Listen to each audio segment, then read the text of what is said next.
Ajtó! Gyerünk, gyerünk, gyorsan, srácok! Horváth László az élet, gyereki Annika, jaj, de összecsúszott!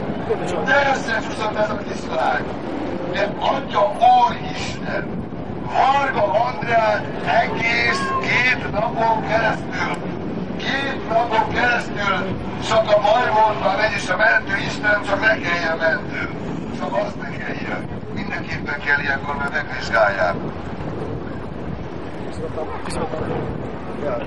Minden rendben vajon? Istenem, valaki mondja jót, valami jót, valami pozitívat, minden oké, mutatják, hogy igen, talán igen. Talán igen, mondja már valaki, hogy igen, hogy jó, és minden rendben van. Minden rendben van, Istenem, de örülök. Aj, de csúcs! Varga Andrea, kiszállt, Andrea, sisak, megvan. Látja, hogy ilyen Varga Andreának. Azt a néz Andreát. Istenem, pici Annika. Ohoj!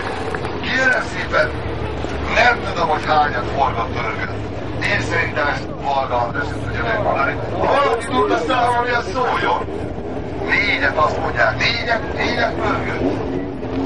2, 4, 2. Ki tud többről? Szavazzunk meg.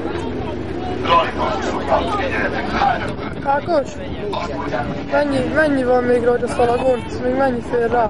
1 óra 23 perc van rajta. Nem látom? Mennyi? 5? Körülbelül még egy 8-10. Akkor figyelj! Azt a derűzteteret az autó. Ezt kéne blikvityomra töröm.